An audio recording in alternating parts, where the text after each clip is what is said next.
یہ جو زندگی اللہ نے ہمیں دی ہے، اس زندگی پر ہماری آخرت کی زندگی کا مدار ہے۔ ہم نے آخرت میں کیسی زندگی گزارنی ہے، اللہ اور اس کے رسول کی بارگاہ میں ہم نے کس طرح سرخرو ہونا ہے۔ ہم میں سے آپ نے بھی، میں نے بھی، جتنے یہاں بیٹھے ہیں، جو اوپر مائیں بہنیں بیٹھی ہیں، ہم میں سے ہر ایک نے اپنی زندگی کا فیصلہ خود کرنا ہے کہ ہماری آخرت کیسی گزرنی چاہیے۔ قیامت کے برپا ہونے تک اور ہمارے فوت ہونے کے بعد سے قیامت کے برپا ہونے تک کی بھی ایک زندگی ہے جو قبر کی زندگی ہے، اور اس زندگی کو برزخ کہتے ہیں۔ وہ برزخ کی زندگی ہے۔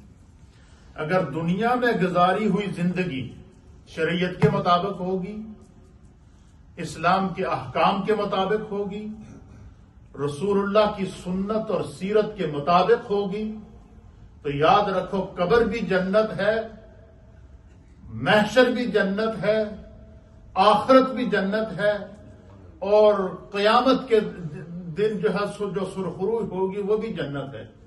امام اہل سنت اعلی حضرت امام احمد رضا محدث بریلی رحمۃ اللہ علیہ فرماتے ہیں کہ اللہ تعالیٰ کے علم سے کوئی چیز غائب نہیں ہے۔ اللہ تعالیٰ وہ خالق کائنات ہے۔ اللہ کو پتا ہے کہ میرا یہ بندہ ہے، اس کے اعمال کیسے ہیں۔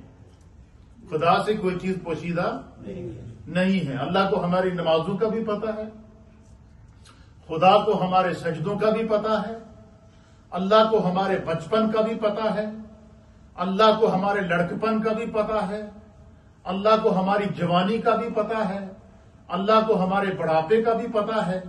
ہمیں زندگی کے جتنے سانس اس دنیا کے اندر ملے ہیں، ایک ایک سانس کی خبر میرے رب کو ہے یا نہیں ہے؟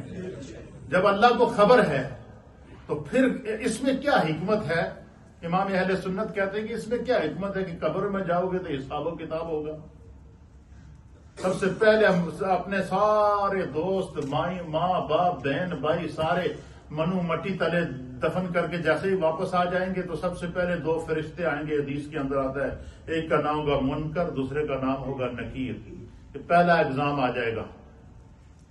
اس سے پہلا سوال، 3 سوال ہوں گے۔ حضور نے فرمایا وہ 3 سوالوں سے کامیاب ہو گیا، اور فرمایا 3 سوالوں سے کامیاب وہی ہوگا جس نے دنیا کے اندر اپنی زندگی دین اور شریعت اور اسلام کے مطابق گزاری ہوگی۔ فرمایا جب پہلے امتحان سے کامیاب ہو جائے گا نا، تو اس کی برزخ کی زندگی کا فرشتے فیصلہ کریں گے، اور وہ اسے کیا دیں گے، نم، سو جا، کنامت العروس، جس طرح دلہن سوتی ہے۔ کیوں؟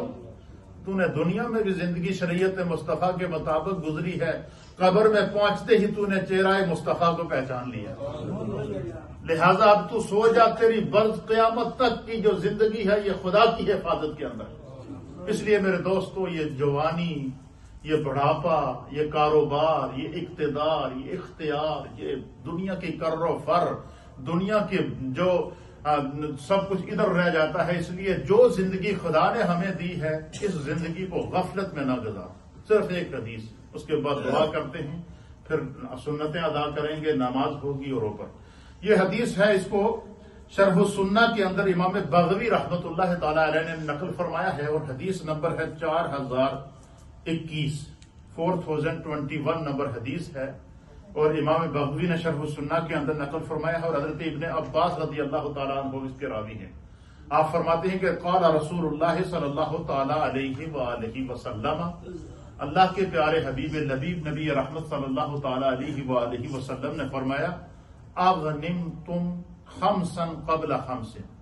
حضور نے فرمایا کہ اپنی زندگی میں 5 چیزوں کے آنے سے پہلے 5 کی حفاظت کرو۔ کیا فرمایا؟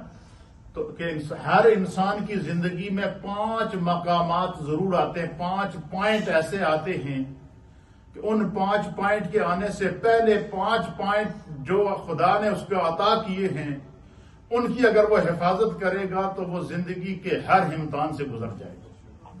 اور ان میں سے سب سے پہلا جو زندگی کا جس چیز کی ہم میں سے ہر ایک نے حفاظت کرنی ہے وہ کیا ہے؟ حضور نے فرمایا سب سے پہلی چیز کیا، شباب کا قبل حرامے کا۔